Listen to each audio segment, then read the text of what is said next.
Look over there. See that? That's a big plot of land. Steve is going to build $1 million mansion there for me. I only have to pay $100,000. He's a doctor after all. Oh, from the perspective of you who wasn't loved by Steve, was it a tough story? Sorry. I had no words for my talkative ex-husband's new wife. Indeed, a mansion is about to be built on that wide piece of land visible from this cafe. Given the proximity of this land to both the station and the downtown area, it's worth $1 million. But such a thing is impossible for Steve, my ex-husband. Because Steve is... My name is Lucy. I've been dealing with sleepless nights caused by stress. The source of the stress is my husband, Steve. I had an arranged marriage with Steve, who is 10 years older than me. At the time, I was single and Steve wanted to marry me, so I agreed. The fact that my parents wanted me to marry Steve was a big reason. Steve, a doctor, makes more money than most people. That was his pride, and it gave him confidence. However, when he let loose on me, his wife, that pride and confidence turned completely high-handed. What's this? At least make my favorite dish for dinner. But if you keep eating only your favorites, it's bad for your health. I made a meal with lots of vegetables. Isn't it okay? No, it's not. Disapproving of the dinner I prepared as soon as he came home was Steve's routine. He reluctantly ate my dishes, but sometimes when he was in a bad mood, he'd throw away the meal I had prepared right in front of me. And then he would tell me to order takeout and go off to take a bath, leaving me wiping away my tears and dialing his favorite restaurants for delivery time and time again. You may think I should have divorced him, but my parents' expectations weighed heavily on me. My parents were money-loving people who were desperate to transform their own poor lives into something more affluent. That's why they connected with the wealthy and arranged for Steve and me to get married. Lucy marrying Steve was really a blessing. Steve sometimes gives us a little money too, so Lucy needs to endure any minor issues and carry on with your life. Don't abandon the golden ticket over a little complaint about dinner. Those were the kinds of things they said when I complained about Steve. I loved my parents and didn't need money. Despite this, when I realized that for my parents, I was merely a tool to find a wealthy person, I lost sense of my self-worth. Since then, I've been suffering from chronic sleep issues. Even when I get into bed, it takes me at least 2 hours to fall asleep, and just when I think I've gotten some sleep in the early morning, the alarm clock I set to prepare breakfast goes off. Steve gets in a bad mood if he doesn't have his favorite breakfast, so I have to get up early. I tried napping in the afternoon once, but when Steve, who happened to come home early from work, found me sleeping, he yelled at me, "What's the matter with you? Just loafing around as a housewife?" And since then, napping became a source of fear. The lack of sleep was draining my physical strength and the stress weighing on my heart. My body and mind, having endured those hard days, broke down all of a sudden one day. I really learned for the first time in my life that the human mind and body can suddenly break down.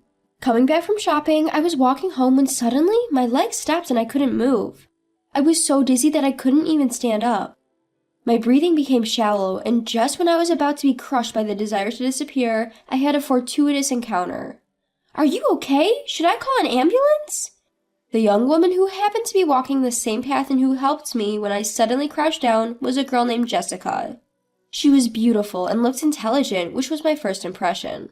She really helped me by stroking my back as I was becoming hyperventilated and telling me, "Focus on exhaling, it's okay, I'm here with you." Once I was finally able to calm down, I thanked Jessica many times while feeling that it had been a while since someone had helped me. Jessica laughed and said, "I didn't do anything worth all those things," but I was so grateful that I wanted to thank her, so I exchanged contact information with Jessica.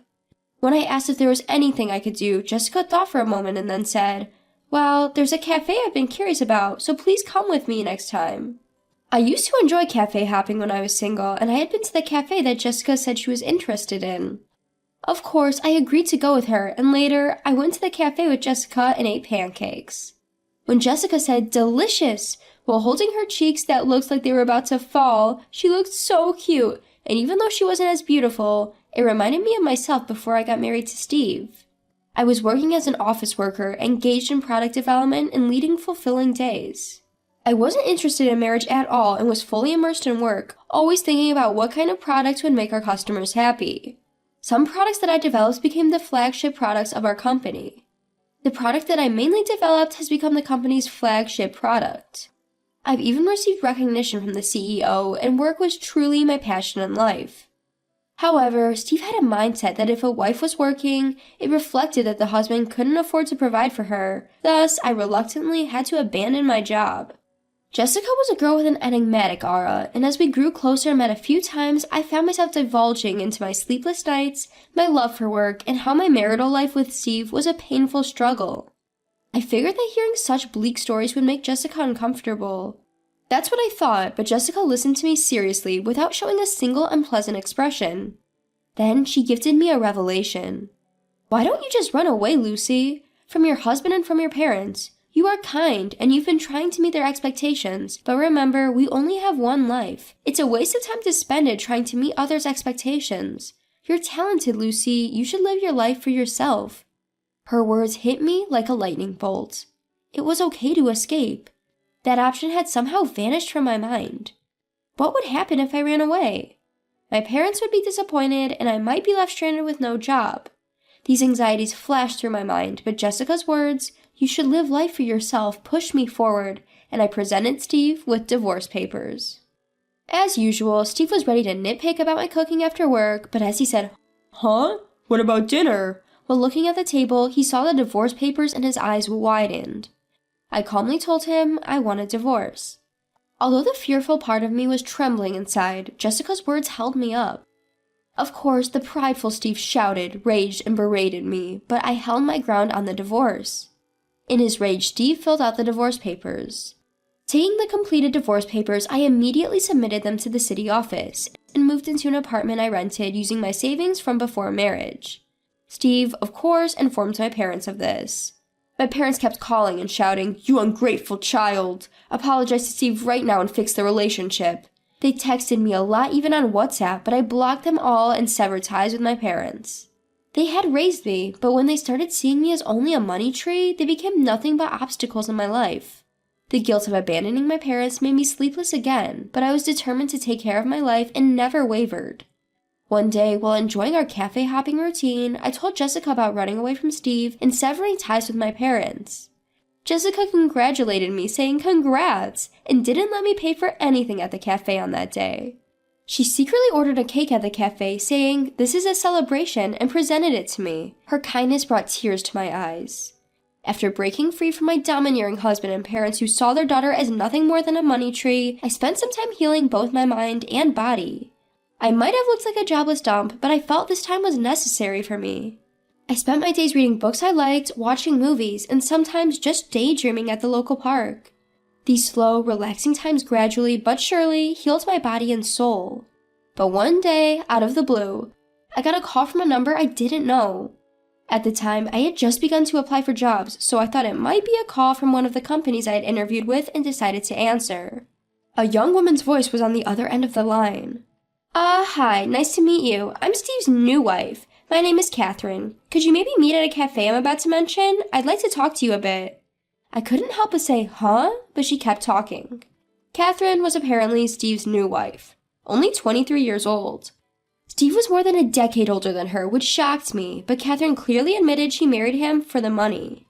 It seems Steve had been making advances toward Catherine, who had been a nurse at his hospital since the time he was still married to me. Catherine had been welcoming Steve's advances, and I had no clue, but it turned out they had been having an affair since we were married. But things changed when Steve and I divorced. Steve had promised Catherine that she could spend as much money as she wanted if she married him, even going so far as to say he would give her $100,000 upon their marriage. Catherine, who had been having an affair with Steve just for fun, was blinded by the money and quit her job as a nurse to marry Steve. She was planning to take the money and leave him soon after, but apparently Steve treated her much better than she had expected, and Catherine decided to continue their married life. So, Catherine, who got my phone number from Steve, contacted me and had the audacity to ask me to tell her all about Steve. Of course I refused, and although Catherine seemed angry, I didn't care. I was supposed to meet Jessica the next day, and when I told her about the call from Catherine, Jessica said something surprising. "Why don't you meet her? I'll come with you." She figured Catherine wouldn't say anything outrageous if it was 2 against 1. Well, I was unsure why I needed to meet Catherine, but Jessica reassured me, saying, "It's okay, I will absolutely protect you, Lucy." So I decided to meet Catherine. Although she did not ask about my change of mind, Catherine cheerfully said, "Great, let's meet at this cafe," and even specified the place. She hung up after saying she would make a reservation at a cafe in downtown. Though she seemed flighty, I went to meet Catherine with Jessica, and Catherine didn't seem to mind me bringing Jessica along. From there, it was Catherine's show.